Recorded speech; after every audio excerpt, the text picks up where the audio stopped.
Dozens of passengers left hantavirus-stricken cruise ship after first fatality. Add AP News as your preferred source to see more of our stories on Google. Add AP News on Google. Add AP News as your preferred source to see more of our stories on Google. Share The Hague, Netherlands. AP. More than 24 passengers from at least 12 different countries left a cruise ship hit by a deadly hantavirus outbreak on April 24, without contact tracing, nearly 2 weeks after the first passenger died on board, the ship operator and Dutch officials said Thursday. The news raised concerns that the virus could spread as travelers returned home, although experts say the risk to the wider public is considered low as hantavirus isn't easily transmitted between people. Even so, the Dutch Health Ministry said a woman who was not on the ship was being tested for hantavirus and being kept in an isolated ward in an Amsterdam hospital after showing symptoms. The woman was part of a flight crew and had contact with an infected passenger on the plane, it said. If the woman tests positive, she could be the first known person not on the MV Hondias to become infected in the outbreak. Health authorities were monitoring people or trying to trace others who may have come into contact with cruise passengers on at least 4 continents.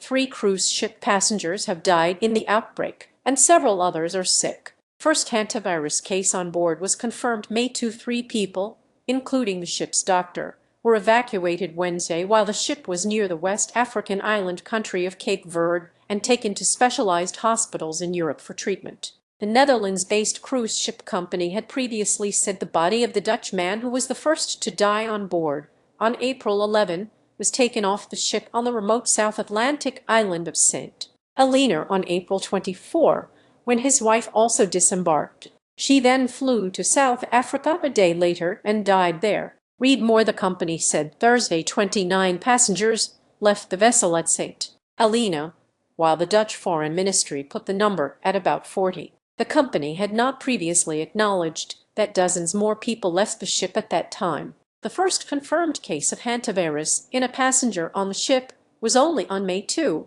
the World Health Organization has previously said. That was in a British man evacuated from the ship to South Africa from Ascension Island 3 days after the St. Helena stop. He was tested in South Africa and is in intensive care there. The people who left the ship at St. Helena to return to their home countries were of at least 12 different nationalities, Ocean-wide Expeditions said. It said there were also 2 people whose nationalities were unknown.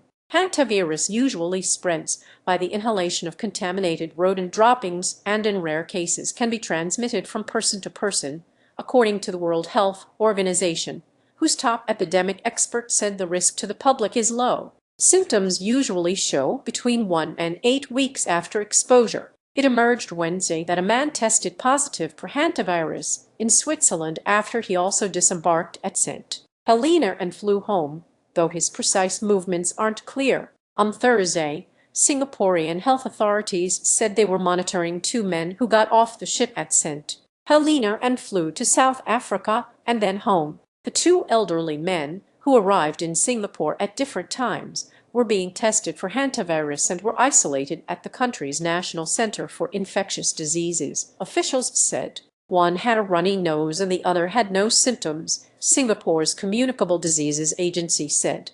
British health officials say 2 people who were passengers aboard the ship but flew home midway through the journey are self-isolating but do not have symptoms of illness. The UK Health Security Agency said a small number of contacts of the 2 are also self-isolating but are not showing any symptoms. Other contacts are being traced. Authorities in St. Helena, the remote, volcanic British territory in the South Atlantic, where passengers got off, said they were monitoring a small number of people who were considered higher-risk contacts. Those higher-risk contacts were being told to isolate for 45 days, the St.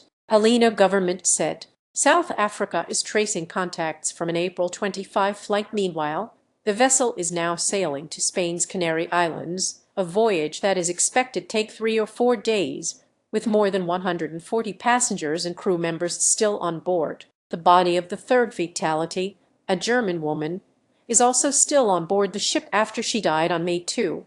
Authorities in South Africa are also trying to trace contacts of any passengers who previously got off the ship. They have focused mainly on an April 25 flight from St. Helena to Johannesburg,